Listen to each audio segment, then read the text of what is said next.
Hello everyone, कैसे हैं आप लोग। आज हम ना एसओटी का सेकेंड लेक्चर कर रहे हैं। इससे पहले के लेक्चर में हमने ट्रायंगल की कुछ प्रॉपर्टीज़ के बारे में देखा था और आपको याद होगा कि हमने जो लेक्चर कंप्लीट किया था वो पैरामीटर पे किया था कि s equal to A plus B plus c by 2। तो कुछ और पॉइंट की बात करते हैं, उससे आगे देखते हैं। अच्छा, अब फिर से देखिएगा, कुछ पॉइंट ऐसे अपन ने ये सब बात कर ही लिया था कि किसी भी ट्रायंगल में angle A plus angle B plus angle C equal to pi होता है। ट्रायंगल के जो साइड होते हैं उसे स्मॉल ए स्मॉल बी और स्मॉल सी से डिनोट करते हैं। और जो स्मॉल ए स्मॉल बी और स्मॉल सी होगा ना, वो क्या होगा, पॉजिटिव एंगल होगा। सॉरी, पॉजिटिव साइड होंगे। मतलब साइड तो हमेशा क्या होगा, पॉजिटिव ही होगा। ठीक है, मतलब नेक्स्ट पॉइंट में जो मैं आपको बोल रहा हूँ लिखने के लिए, वो आप जहाँ तक हमने किया था उसका नेक्स्ट पॉइंट डालिएगा कि small a greater than 0, small b greater than 0, small c greater than 0। ठीक है, ओके। अच्छा, ऐसा मैंने क्यों किया, क्योंकि देखिए एक एग्जांपल में लेता हूँ आपके पास कि मान लीजिए मैंने बोला कि x square plus x plus 1 comma 2x plus 1 comma x square minus 1। ये तीन क्या है, are sides of triangle, are sides of triangle. तो इसका क्या मतलब हुआ कि अगर ये तीनों साइड्स ऑफ ट्रायंगल है तो इन तीनों को क्या होना पड़ेगा, पॉजिटिव होना पड़ेगा। तो अगर ये तीन पॉजिटिव होगा, जो थर्ड साइड है मतलब कौन सा, तीनों को क्या होना पड़ेगा, पॉजिटिव होना पड़ेगा। ये बात समझ में आ रहा है। तो हम ऐसा बोल सकते हैं कि एक्स स्क्वायर माइनस 1 को क्या होना पड़ेगा, ग्रेटर देन 0। और x square minus 1 greater than 0 होगा तो इसको फैक्टर करेंगे तो कितना आएगा, x plus 1 x minus 1 greater than 0, ऐसा आएगा। तो यहाँ से हम क्या बोल सकते हैं कि x जो होगा लेस देन माइनस 1 होगा और यूनियन x ग्रेटर देन 1 होगा, ऐसा ही होगा। अच्छा, अब हमने क्या देखा कि यहाँ पे जो वैल्यू आई ना, उन वैल्यू को हमने यहाँ रख के देखा। जैसे मान लीजिए x की वैल्यू -1 से छोटे की बात कर रहा है, मतलब x की वैल्यू होने -1 से स्मॉलर क्या होगा, -2 होगा। तो हम चेक कर रहे हैं कि इसको सेटिस्फाई करेगा या नहीं करेगा। तो -2 यहाँ पे रखेंगे, तो -2 जब यहाँ रखेंगे तो देखिए कितना आएगा, सेकंड वाले में मतलब 2x प्लस 1 में कितना आएगा, -4 प्लस 1 दैट इज -3। और ये ट्रायंगल का साइड है तो कभी नेगेटिव हो ही नहीं सकता। ठीक है, ओके, यहाँ तो कोई दिक्कत नहीं। तो इसका मतलब ये हुआ कि 2x प्लस 1 जो हो जाएगा ना, सॉरी, इसका क्या मतलब हुआ, इसका मतलब हुआ कि हम x लेस देन -1 तो नहीं ले सकते हैं, है ना।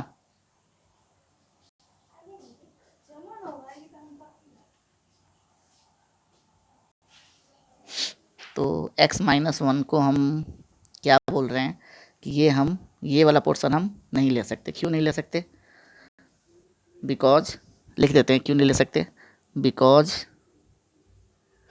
2x प्लस 1 इज नेगेटिव, है ना। या मतलब x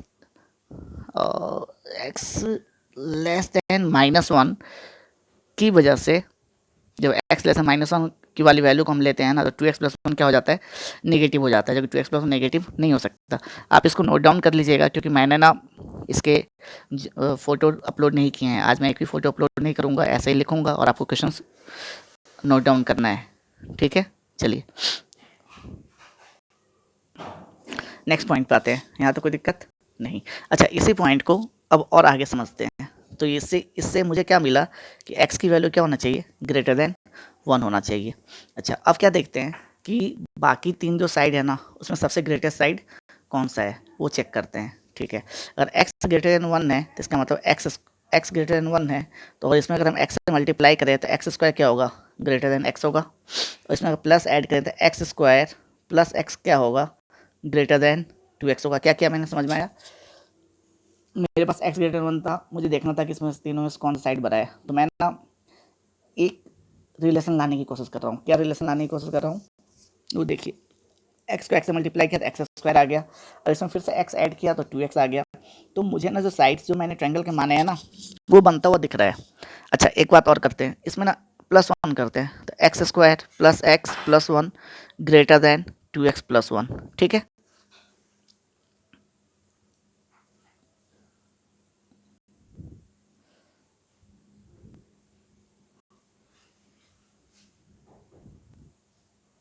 2x प्लस 1। ठीक है, तो क्या हो गया x square plus x plus 1 greater than क्या हो गया 2x प्लस 1। यहाँ तक कोई दिक्कत नहीं। अच्छा, x square plus x plus 1 क्या है 2x प्लस 1 से ग्रेटर है, और हम बोल सकते हैं एंड x ग्रेटर देन 1 के लिए 2x प्लस 1 जो होगा ना वो एक्स स्क्वायर माइनस 1 से ग्रेटर होगा। ये बात तो आपको समझ में आ ही सकता है। तो हम यहाँ बोल सकते हैं जो सबसे ग्रेटेस्ट साइड है, जो सबसे ग्रेटेस्ट साइड है वो कौन है x square plus x plus 1। अब आप सोचेंगे मैं ना ये पॉइंट यहाँ क्यों लेकर आया, ये पॉइंट यहाँ लेकर आने के पीछे रीज़न ये था ना कि बहुत बार क्वेश्चन में आपको ना इस तरह से 3 साइड दे देगा और एंगल पूछ लेगा या फिर ये पूछ लेगा कि ग्रेटेस्ट साइड कौन सा है ना, तो वहाँ पे ये काम में आएगा। किस तरह से आपको चेक करना पड़ेगा कि कौन सा साइड ग्रेटेस्ट होगा। ठीक है, या फिर बहुत बार देखने से पता चल जाता है कि ये साइड ग्रेटेस्ट है। मतलब कब ऐसा कब होगा, जब मान लीजिए यहाँ तो देखो यहाँ तो एक पर्टिकुलर कंडीशन था कि x की वैल्यू हमें ग्रेटर देन 1 ही लेना पड़ेगा।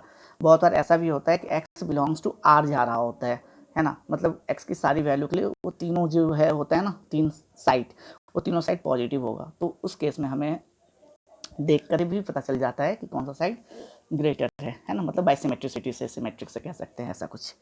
ठीक है, ठीक है, ये था अपना एक पॉइंट। चलिए नेक्स्ट पॉइंट पे आते हैं। है ना, आज हमने 2 पॉइंट डिस्कस किया।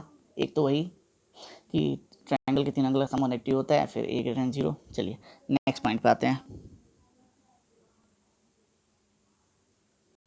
ठीक है, तो नेक्स्ट पॉइंट में हम क्या कह रहे हैं देखिएगा। अच्छा, a प्लस बी का whole square minus C square, ए प्लस बी का whole square minus C square. इसको क्या लिख सकते हैं, इसको लिख सकते हैं ये ए स्क्वायर माइनस बी स्क्वायर है, फॉर्मूला लगाया। इसको लिख सकते हैं ए प्लस बी प्लस सी इंटू ए प्लस बी माइनस माइनस सी।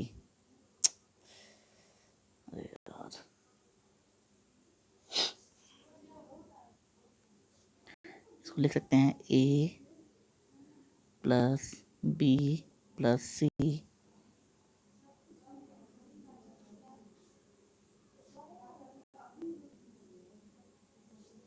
इंटू ए प्लस बी माइनस सी। ठीक है, ऐसा लिख सकते हैं। ये बात समझ में आ रहा है, A plus B plus C और A plus B minus C. अच्छा, अब देखिएगा A plus B plus C को हम क्या लिख सकते हैं, देखिए A plus B plus C जो होता है ना 2s equal to A plus B plus C होता है। इसको लिख सकते हैं 2s। अच्छा, और लास्ट लेक्चर में मैंने आपको ये बात सिखाया था कि a प्लस बी माइनस सी को हम क्या लिख सकते हैं। ये मैंने कहा था कि इसको हम लिख सकते हैं 2s माइनस 2c। ये आप लास्ट लेक्चर देखेंगे ना तो उसमें मैंने ये बात बताया। अब यहाँ से 2 कॉमन ले लेंगे तो क्या लिख सकते हैं 4s s माइनस सी। तो ये बात भी अपने को दिमाग में रखना है। क्या रखना है कि a प्लस बी का whole square minus C square को लिख सकते हैं 4s इंटू एस माइनस सी। ठीक है, ठीक है, कोई दिक्कत नहीं।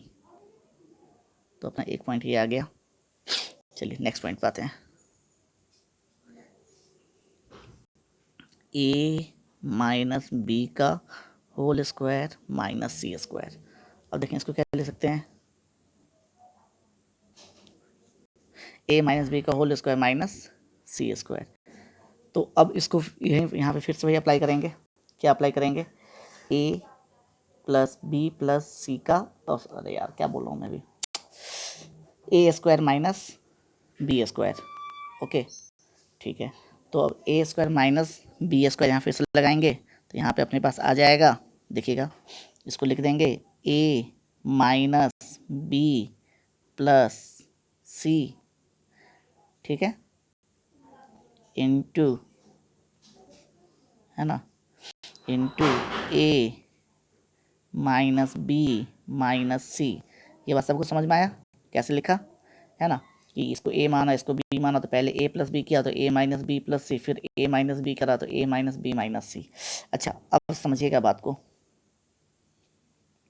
एक तरह से क्या लिखा है A plus C minus B, तो ए प्लस सी माइनस बी को लिख सकते हैं हम, लास्ट लेक्चर से अपने को समझ में आएगा क्या लिख सकते हैं। इसको लिख सकते हैं, यहीं लिख देता हूँ 2s माइनस 2b।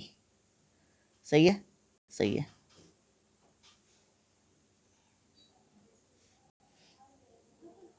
ऐसे ही a माइनस बी माइनस सी को क्या लिख सकते हैं, a माइनस बी माइनस सी को लिख सकते हैं, समझना बात को।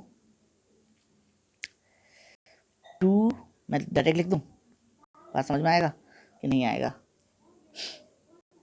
देखो s इक्वल टू समझना a प्लस बी प्लस सी, तो इसको हम लिख सकते हैं 2s माइनस 2a, तो नहीं लिख सकते हैं, है ना, माइनस 2s, तो माइनस देखो माइनस 2s लिखेंगे तो क्या हो जाएगा, माइनस a माइनस बी और माइनस सी, तो minus a minus B minus C, और उसमें से b माइनस करेंगे तो माइनस 2a माइनस a, सही है। तो हम लिख सकते हैं माइनस 2s,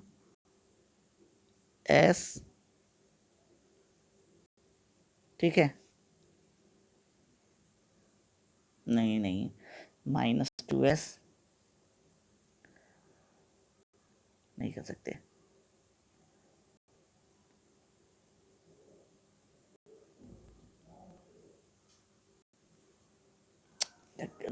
कर ही लेते हैं। देखिए कर ही लेते हैं इसको, 2s equal to a plus B plus C, ठीक है ना, ये कर लेते हैं। तो थोड़ा सा कैलकुलेशन आपको नहीं समझ में आएगा, मैं बोल दूंगा तो, है ना, आ भी सकता है। 2s आ गया a plus B plus C, और 2s में से 2b माइनस करेंगे, तो 2s में से 2b माइनस करेंगे तो आएगा a, 2s में से 2b माइनस नहीं करिए, 2s माइनस 2a लिखिए, तो 2s माइनस 2a जब आप लिखेंगे ना तो आपके पास ये आ जाएगा 2s minus 2a equal to, ये तो सही लिखा था, a minus a plus b और प्लस सी, अब समझ में आया होगा आपको। और इसमें से माइनस कॉमन निकालेंगे ना तो आ जाएगा a minus B minus C, तो ऐसा बोल सकते हैं कि माइनस ऑफ 2s, है ना, minus of 2s minus 2a minus of 2s minus 2a equal to a minus B minus C, सही है, यहाँ समझ में आया। तो मैं इसको यहाँ लिख दूँ, तो यहाँ मैंने लिखा, एक माइनस आगे ले लेता हूँ और यहाँ लिखता हूँ 2s, अब समझ में आ गया हो आपको, माइनस 2a, ठीक है। तो अपना जो रिजल्ट होगा उस रिजल्ट को मैं यहाँ पे लिख देता हूँ, जो अपना रिजल्ट होगा यहाँ पे, वो देखो यहाँ से 2 कॉमन चला जाएगा, यहाँ से 2 कॉमन चला जाएगा, यहाँ से 2 कॉमन चला जाएगा, 4 आ जाएगा, तो अपना जो रिजल्ट होगा वो आएगा minus 4s minus a into s minus b। तो ये भी आप रिजल्ट लिख लीजिएगा, ये भी दिमाग में रखिएगा, इससे क्या होगा, इससे 2 रिजल्ट आ गया अपना, है ना, ठीक है। पहला रिजल्ट था अपना कि पहला रिजल्ट क्या था अपना, वो देखते हैं पहले। देखिए पहला रिजल्ट मैंने ये लिखा था कि a प्लस बी का whole square minus C square equal to 4s into S minus C. फिर दूसरा रिजल्ट था a माइनस बी का whole square minus C square, वो रिजल्ट आया आपका minus 4s minus a S minus B, ठीक है। चलिए यहाँ तो कोई दिक्कत नहीं, तो ये हमने 2 पॉइंट की बात कर ली, उससे अपने को ये बात समझ में आ गया, ठीक है। चलिए नेक्स्ट पॉइंट पर आते हैं।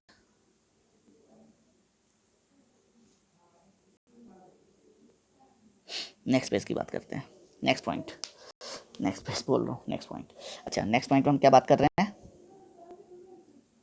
Area of triangle. थोड़ा सा इसको भी देख ले, एरिया ऑफ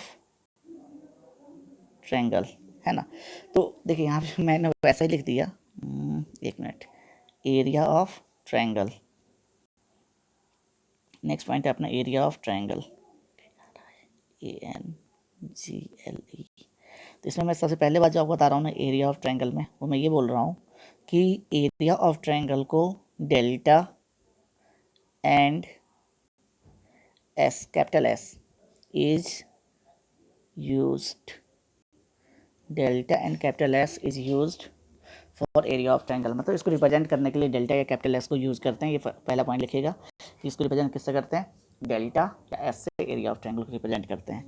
सेकेंड पॉइंट, ठीक है, सेकेंड पॉइंट में मैं क्या बता रहा हूँ आपको कि जो डेल्टा जो एरिया ऑफ ट्रायंगल होता है ना, मतलब डेल्टा डेल्टा इक्वल टू क्या होता है 1/2 है ना, इंटू बेस इंटू हाइट, ठीक है, कोई दिक्कत यहाँ तक नहीं। एरिया ऑफ ट्रायंगल क्या होता है 1/2 बेस इंटू हाइट। अच्छा, अब मैंने क्या करा समझिएगा, ये समझ में आया, एरिया ऑफ ट्रायंगल क्या है 1/2 बेस इंटू हाइट। अच्छा, तो area of triangle equal to हम बोल सकते हैं 1/2 इंटू, अच्छा अब ट्रायंगल का कोई साइड ले लेते हैं, तो एक साइड लिया उसका रिप्रेजेंट किया स्मॉल ए से और इंटू पी, पी मतलब हाइट एल्टीट्यूड। अब ये पी कौन सा लिया है, कैपिटल जो वर्टेक्स के सामने कैपिटल ए के सामने वाले साइड को लिया है, तो कैपिटल ए से जो परपेंडिकुलर ड्रॉ करेंगे ना उसी को लिया है, तो ये आ जाएगा एरिया ऑफ ट्रायंगल। तो यहाँ से हम ऐसा भी बोल सकते हैं कि p equal to 2 delta upon में ए, तो एक ही आ जाएगा एल्टीट्यूड। अच्छा, इसको और आगे ऐसा लिख रहे हैं, इस पी को मैंने क्या बोला है समझ रहे हैं आप, आपको थोड़ा सा मेरा हैंड राइटिंग उतना अच्छा नहीं हो रहा है, आप समझ संभाल लीजिएगा। पी को मैं लिख रहा हूँ परपेंडिकुलर, मतलब ऐसा बोल सकते हैं ना, समझिए बात को, परपेंडिकुलर। अब देखिए ये है, तो इसको लिख सकते हैं perpendicular equal to 2 into area of triangle, area of triangle divided by opposite side, ठीक है। तो ये अपना नेक्स्ट पॉइंट था। नेक्स्ट पॉइंट हमने क्या सीखा, area of triangle. Area of triangle को मैंने क्या बोला, इसको रिप्रेजेंट करते हैं डेल्टा और एस से, delta equal to 1/2 base into height. यहाँ कोई दिक्कत नहीं।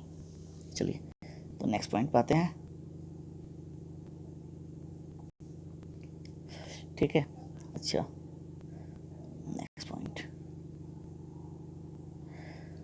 नेक्स्ट पॉइंट मैं क्या बता रहा हूँ, हाँ ये बात तो हमने पहले ही सीख लिया था, समझ लिया था क्या, कि opposite angle to greatest side is greatest angle, है ना, कि और मतलब समझ में आ रहा है कि मान लो एक ट्रायंगल बनाते हैं और उस ट्रायंगल में मैं ये बोलता हूँ कि एंगल ए जो है ना वो ग्रेटेस्ट होगा, इसका मतलब क्या हुआ कि एंगल ए के सामने वाला साइड भी क्या होगा, ग्रेटेस्ट होगा। या मैं ये बोल दूँ कि बी सी जो साइड है वो ग्रेटेस्ट है, तो इसका मतलब क्या हुआ, एंगल ए को क्या होना पड़ेगा, ग्रेटेस्ट, ठीक है। ठीक है, चलिए कोई दिक्कत यहाँ तक नहीं, आ रहा है समझ में, यस आ ही रहा है। चलिए सब कुछ मैं ही बोल रहा हूँ, है ना, क्योंकि मुझे ही बोलना पड़ेगा यहाँ तो। अच्छा, इसकी एक प्रॉपर्टी मैं बताता हूँ आपको, क्या है कि ग्रेटेस्ट साइड पे हमेशा स्मॉलेस्ट एल्टीट्यूड आता है, ये पॉइंट हमेशा लिख लीजिए। नेक्स्ट पॉइंट जो है अपना, आप पॉइंट डालते जाइएगा, वो लिख लीजिएगा, क्या लिखिएगा कि ग्रेटेस्ट साइड पे हमेशा स्मॉलेस्ट एल्टीट्यूड आता है, ठीक है, मतलब कि smallest side carry greatest altitude. कोई दिक्कत है यहाँ तक नहीं। अच्छा, अब आपको मैंने ये बात बताया था कि ट्रायंगल में, अगर ट्रायंगल में बात कर लें, एक ये ट्रायंगल है, ये ए है, ये बी है और ये सी है और ये एक डी है, डी मतलब ये मीडियन है, ठीक है। तो एक ट्रायंगल की प्रॉपर्टी होती है जिसके बारे में आप लोग जानते हैं, आप बोलिए क्या जानते हैं सर, बताइए ज़रा हमें भी। A B square plus A C square equal to 2 times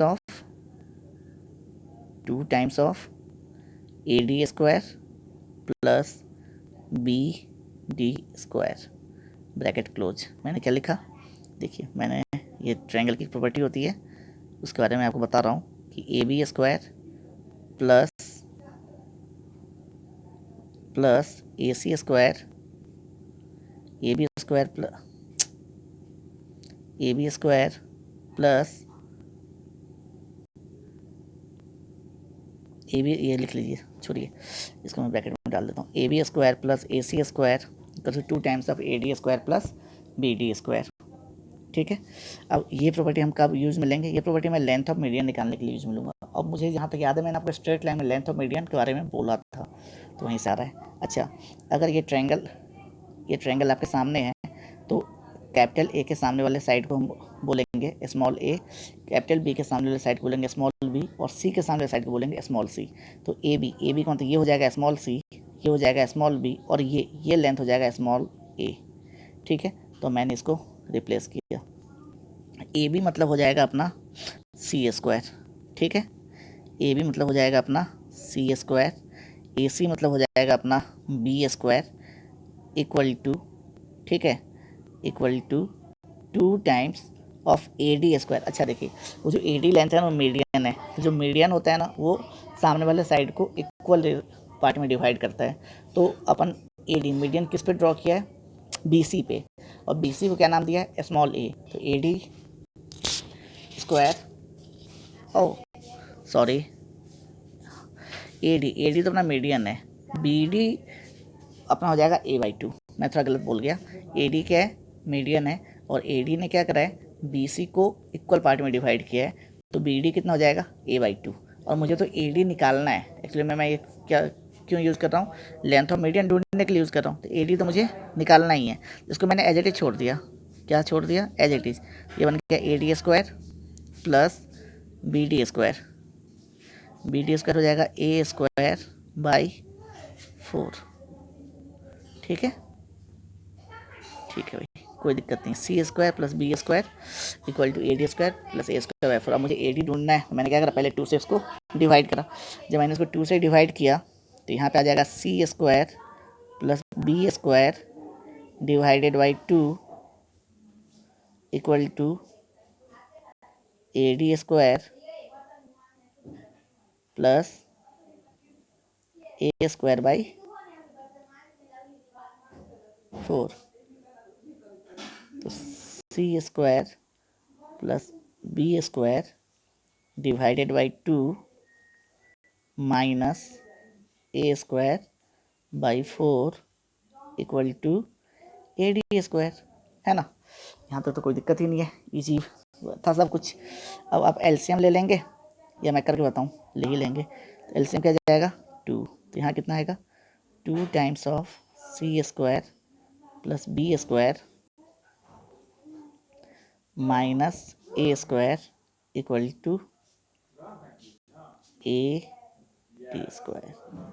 सही है, 2c square plus B square minus A square equal to A D square. कोई दिक्कत नहीं। अच्छा नहीं, यहाँ मैंने गलत कर दिया, एलसीएम 4 जाएगा। एलसीएम कितना जा रहा होगा? 4। ओके ओके, तो अब यहाँ से ये हमने ए डी स्क्वायर वैल्यू निकाला तो ए डी मिल जाएगा। क्या मिलेगा? अंडर रूट आ जाएगा। A D equal to under root under root 2c square plus B square minus A square और टोटल डिवाइडेड बाई 2। आया बात समझ में? तो ये आ गया अपने पास length of median A D. ठीक है, मैं फिर से बोल रहा हूँ, A D equal to under root 2c square plus B square bracket close minus A square by 2। ये निकल गया अपने पास ए डी। ये कौन सा लेंथ ऑफ मीडियन, कौन सा लेंथ ऑफ मीडियन आया? ये आया लेंथ, लिख लीजिएगा, मैं बोल रहा हूँ, length of median from vertex A, length of median from vertex A. अच्छा, अब ऐसे ही बाय सिमेट्रिसिटी हम length of median from vertex B भी लिख सकते हैं और length of median from vertex C भी लिख सकते हैं। तो कैसे लिख सकते हैं वो देखते हैं। Length of median from vertex B भी लिख सकते हैं और length of median from vertex C भी लिख सकते हैं। ठीक है, चलिए तो जी, अच्छा देखो यहाँ ए डी, ये फॉर्मूला लिखने का तरीका देखना, 3 ही साइड है ए बी सी। ठीक है, तो A D from vertex A, तो यहाँ आगे माइनस में कौन गया है? जिस वर्टेक्स से हम मीडियन ड्रॉ कर रहे हैं, और बाकी दो इधर। ठीक है, तो मैं लिख रहा हूँ, आपको समझ में आ रहा होगा। मैं ना बी ई लिख के दिखाता हूँ आपको। तो बी ई में देखना। अब इसमें देखोगे तो पहले तो आ जाएगा अंडर रूट, ठीक है। अब देखना यहाँ पे AD था, तो अगर AD था ना तो माइनस में कौन गया था, A। तो BE है तो माइनस में कौन जाएगा, B। तो पहले इधर लिख दो -B²। अब बाकी दो साइड किधर आएंगे, इधर। तो कौन से दो साइड इधर आएंगे, B उधर चल गया तो बचा 2A² plus C² bracket close और टोटल डिवाइडेड बाई 2। तो इस तरह से निकल गया ये BE। इसी तरह से निकाल सकते हैं CF। अब फिर समझना CF कौन सा वर्टेक्स से निकल रहा है, C वर्टेक्स से। तो माइनस में कौन जाएगा, C, स्मॉल c। तो लिखेंगे CF में 2A² प्लस B² माइनस, ये bracket close, minus C² divided by 2। तो इस तरह से अपने पास क्या क्या आ गया, AD आ गया, BE आ गया और CF आ गया। ये 3 लिख लीजिएगा। तो इस तरह से हमने लेंथ ऑफ मीडियन निकाल लिया, ठीक है। नेक्स्ट पेज पे आते हैं। लेंथ ऑफ मीडियन निकाल लिया। अब लेंथ ऑफ मीडियन निकालने के बाद मैं ना एक बात और, अगर आपसे कभी कोई क्वेश्चन में ऐसा ही पूछ लेता है, क्या पूछ लेगा, ये एक ट्रायंगल है, ये A है, ये B है, ये C है, ये बोलेगा ये ना, अरे यार ये D है, ये मीडियन है, तो मीडियन पे सेंट्रॉइड होगा, तो पूछ लेगा AG बताओ। अच्छा, तो AG के बारे में क्या जानते हैं, सेंट्रॉइड इस मीडियन को 2:1 के रेशियो में डिवाइड करेगा।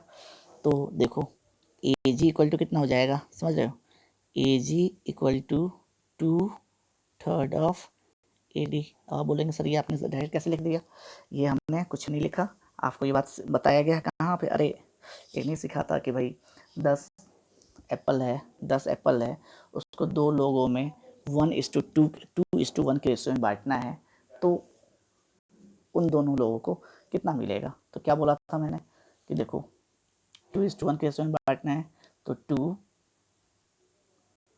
है ना, 10 एप्पल को बांटना है, 2 इंटू टोटल मतलब 10, 2 इंटू 10 और डिवाइडेड बाई रेशियो का सम। तो यहाँ पे लिखा है कितना रेशियो है, 2:1। तो 2 इंटू रस्सी, तो रस्सी की लंबाई कितनी है टोटल AD और divided by total ratio. Okay, मैं डायरेक्ट लिख दूँ AG। तो AG इक्वल टू आ जाएगा आपके पास, देखना फॉर्मूला में 2 है, AD वाले फॉर्मूला में 2 है, तो 2 से 2 कट जाएगा, तो आप लिख देंगे √2B² plus C² B² plus C² minus A² total divided by 3। इसी तरह से आप AG निकल गया, इससे आप चाहो तो BG निकल जाएगा, इससे चाहो तो आप CG भी निकल जाएगा, है ना। AG मतलब क्या हुआ, distance of vertex from A to centroid, ऐसा बोल सकते हैं distance between centroid and vertex A, simple distance between centroid and vertex A. तो इससे सबने क्या निकाल लिया, AG निकाल लिया, कोई दिक्कत नहीं है। अच्छा, अगर आपको कोई बोले कि GD बताओ, तो वही बता देंगे। GD क्या हो जाएगा, GD 1/6 हो जाएगा उसका। कैसे, देखो 1/3 और फार्मूला लगेगा, तो 3 और 2, इस बार 2 कट गया था, सो कटेगा नहीं, मल्टीप्लाई हो जाएगा तो 6 बन जाएगा, तो 1/6 हो जाएगा। इस तरह से अपने को AG मिल गया। तो AG जैसा हमने ढूंढ लिया, वैसे मैंने क्या बोला, BG ढूंढ लेंगे, CG ढूंढ लेंगे। और वैसे ही GD भी ढूंढ सकते हैं आप, GE भी ढूंढ सकते हैं आप, और GF भी ढूंढ सकते हैं। तो ये अपना हुआ यहाँ तक, ठीक है, ठीक है, कोई दिक्कत नहीं। अच्छा, अब कुछ बात और पॉइंट डिस्कस कर लेते हैं, फिर हम क्वेश्चन पे आएंगे नेक्स्ट लेक्चर में, ठीक है। अच्छा, अब कुछ नहीं है, अब छोटी छोटी बातें हैं जो कि हमने ट्रिग्नोमेट्री फेज 1 में सीखा था, उसकी बातें कर लेते हैं। तो ट्रिग्नोमेट्री फेज 1 में मैंने आपको बोला था कि अगर क्योंकि इन ट्रायंगल की बात की जाएगी, A plus B plus C equal to pi है, तो इसको मैं लिख सकता हूँ कि B plus C equal to pi minus A, या फिर ऐसा भी लिख सकता हूँ A equal to pi minus B plus C. अब डिपेंड करेगा बाकी का खेल, या साइन लेंगे या कॉस लेंगे। अगर मान लीजिए साइन लिया, तो साइन यहाँ पे मैं ले रहा हूँ, तो sine B plus C equal to sine pi minus A. तो हम लिख सकते हैं, क्या लिख सकते हैं, लिख सकते हैं कि sine B plus C equal to sine A. सही है, सही है। ये बात हमने ट्रिग्नोमेट्री फेज 1 में सीखा था। कहाँ पे सीखा था? जहाँ पे हम ना ट्रिग्नोमेट्रिक आइडेंटिटीज के क्वेश्चंस, नहीं कंडीशनल आइडेंटिटीज कर रहे थे, सॉरी कंडीशनल आइडेंटिटीज के क्वेश्चंस कर रहे थे। वहाँ हमने ये कंसेप्ट यूज में लिया था। तो आप एक बार इस कंसेप्ट को रिवाइज कर लीजिएगा, क्योंकि यहाँ पे बहुत बार काम में आता है। अच्छा, और वहाँ पे मैंने ना कुछ इंपॉर्टेंट पॉइंट भी लिखाए थे, जो मैंने वो बोला था, जो कुछ प्रूफ किया था। मैंने बोला था ये आपको याद रखना है। तो उस प्रूफ की बात कर लेते हैं एक एक करके, ठीक है। जो जो आपको याद रखना है, पहला जो सबसे पहला याद रखना है, सम इम्पॉर्टेंट पॉइंट जो रिमेंबर रखना है।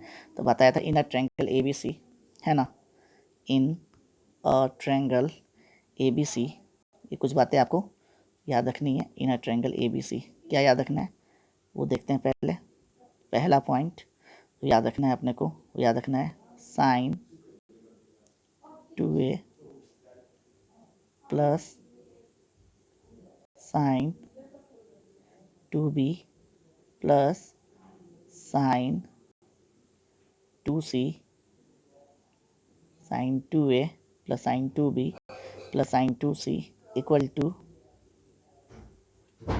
4 sine A into sine B into sine C। पहला ये मैंने स्मॉल से लिखा है, एस लिखा है, एस मतलब साइन। चलिए दूसरा, फिर मैंने आपको एक और बताया था in a triangle ABC cos 2A। ये सब प्रूफ वहाँ हमने कर रखा है, तो आप वहाँ से देख सकते हैं, मैं यहाँ नहीं बता रहा हूँ दोबारा। cos 2B plus cos 2C cos 2A plus cos 2B plus cos 2C equal to -1 -4 cos A cos B और cos C। ये स्मॉल से लिखा है, cos A cos B cos C है, ठीक है। तो ये वाला पॉइंट आप देख लीजिए, इस पे हमने ऐसा किया है यहाँ पे, है ना, कोई दिक्कत नहीं है आपको। तो ये इस तरह से ये 3 पॉइंट लिख लीजिए। अभी दो और थर्ड पे आते हैं। नेक्स्ट पेज में क्या बात करते हैं, नेक्स्ट में थर्ड। आपको मैंने ये भी बताया था कि समेसन से ही लिख देते हैं, लिखने में नहीं बन रहा है। tan A summation of tan A, मतलब समेसन tan A मतलब हुआ tan A plus tan B plus tan C equal to, ये साइन आपको याद होगा पाई, मतलब मल्टीप्लिकेशन का होता है, मल्टीप्लिकेशन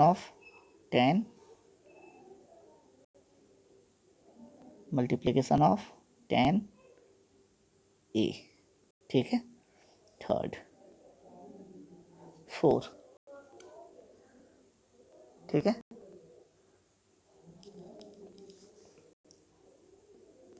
फिर हमने सीखा था summation of tan A/2 into tan B/2 equal to 1, एक ये सीखा था।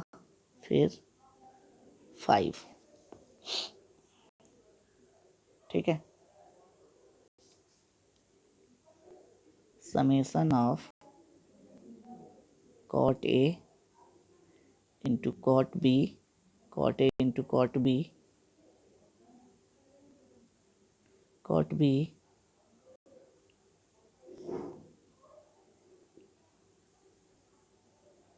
Equal to 1। इस तरह से हमने ये 5 पॉइंट सीखा था। और भी जो कुछ बताया होगा वो आप देख सकते हैं, ठीक है। कोई दिक्कत यहाँ तक है तो बोलिएगा, नहीं, ठीक है। अब एक छोटा सा और है, फॉर्मूले पे आते हैं, जो इस चैप्टर, जो अब इस चैप्टर पे हम प्रॉपर चैप्टर पे आ रहे हैं। अभी तक हमने जो कुछ भी देखा हो तो बेसिक देखा था, जो कि हमने पहले से पढ़ रखा था, ठीक है। चलिए आते हैं इस चैप्टर पे।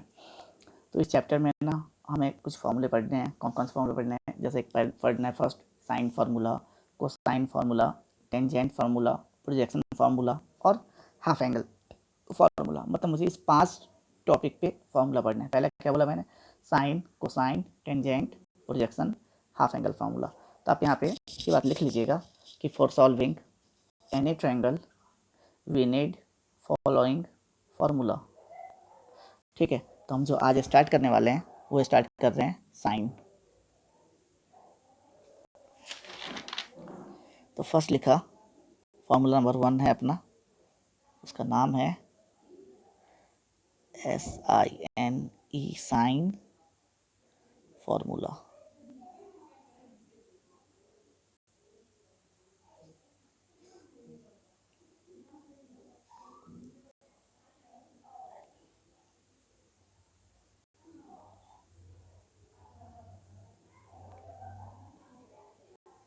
साइन फार्मूला, ठीक है ना। सबसे पहले लिखिएगा कि साइन फार्मूला में होता क्या है।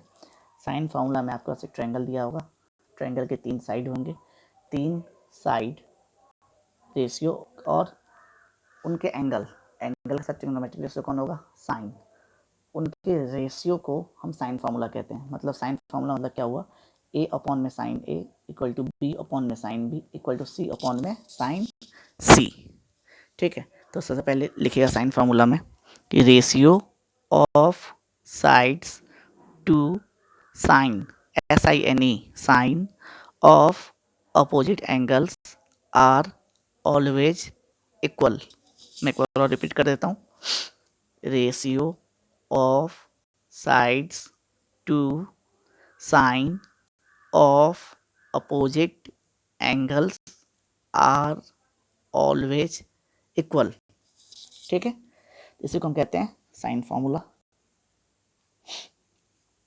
तो मैं लिखता हूँ, मैं बताता हूँ आपको साइन फार्मूला क्या है। मैंने क्या बोला आपको, मैंने बोला ये ट्रायंगल ले लेंगे, इस ट्रायंगल का नाम देंगे ABC।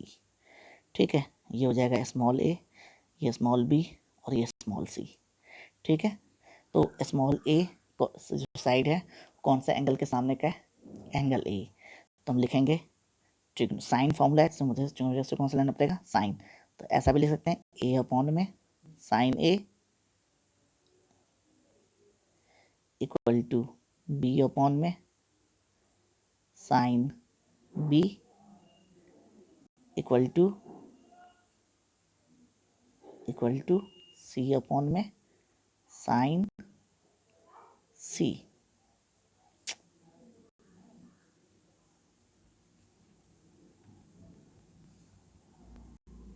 साइन c, ये आ गया अपना फार्मूला। क्या है, समझ में आया, a अपॉन में sine a equal to b upon में sine b equal to c upon में साइन c। ठीक है, इक्वल टू एक और होता है इक्वल टू r। r को हम क्या कहते हैं, sorry, equal to 2r, equal to 2r। तो r को क्या कहते हैं, सर्कम रेडियस।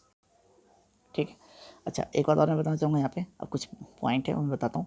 बहुत बार ना क्वेश्चन में ना a अपॉन में sine a equal to b upon में sine b equal to c upon में sine c equal to 2r की जगह पे k लेकर भी आप काम चला सकते हैं, कोई दिक्कत नहीं। क्योंकि r तो क्या हुआ, सर्कम रेडियस, और रेडियस तो क्या हुआ, कांस्टेंट। अगर r तो 2r को बहुत बार k से रिप्लेस कर देते हैं। ठीक है, कोई दिक्कत नहीं है। ठीक है, यहाँ तो कोई दिक्कत नहीं। चलिए, आज के लिए इतना काफ़ी है, बाकी इसके आगे कुछ और पॉइंट्स हैं वो हम कल डिस्कस करेंगे। ठीक है, चलिए, और हाँ, इसके आप नोट्स ज़रूर बनाइएगा।